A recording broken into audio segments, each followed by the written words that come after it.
Hi అండి, నేను మీ Laxman, NRI projects. మన తాతల కాలంలో భూమి ఎకరాల్లో ఉండేది. మన తండ్రుల కాలానికి వచ్చేసరికి గజాల్లోకి వచ్చేసింది. మన జనరేషన్ కి వచ్చేసరికి గజం ఎంత అని లెక్క పెడుతున్నాము. మరి రేపు ఇదే భూమి మీ స్క్వేర్ ఫీట్ లో లెక్కించే పరిస్థితి రావచ్చు. ఒక్కసారి హైదరాబాద్ అభివృద్ధిని చూడండి. ఒకప్పుడు నగరానికి దూరంగా అనిపించిన ప్రాంతాలు ఈ రోజు నగరంలో భాగమైపోయాయి. రోడ్లు, ఐటీ కంపెనీలు, ఓఆర్ఆర్ కనెక్టివిటీ. అభివృద్ధి పెరిగే కొద్దీ భూమికి డిమాండ్ కూడా పెరుగుతుంది. కానీ చాలా మంది చేసే తప్పేంటంటే అభివృద్ధి పూర్తయ్యాక కొనాలని చూస్తారు. అప్పుడు ధర చూసి ఇంకొంచెం తగ్గుతుందా, మరీ కొంచెం ఆగుదామా అంటారు. తర్వాత అదే వ్యక్తి అప్పుడు కొంటే బాగుండేది అని బాధపడతాడు. అందుకే తక్కువ ధర చూసి మాత్రమే నిర్ణయం తీసుకోకండి. రేపటి అభివృద్ధి ఎటు వెళ్తుంది, కనెక్టివిటీ ఎలా ఉంది, చుట్టుపక్కల ఏ ప్రాజెక్టులు వస్తున్నాయి, లీగల్ క్లారిటీ ఉందా, ఇవన్నీ పరిశీలించి సరైన లొకేషన్ను ముందుగానే గుర్తించండి.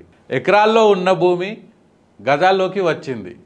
గజాల్లో ఉన్న భూమి రేపు స్క్వేర్ ఫీట్లోకి రావచ్చు. ధర పెరిగిన తర్వాత ఎందుకు కొనలేదు అని బాధపడడం కంటే సరైన లొకేషన్ను ముందుగానే గుర్తించడం మంచిది. మరిన్ని వివరాల కోసం మమ్మల్ని ఇప్పుడే సంప్రదించండి.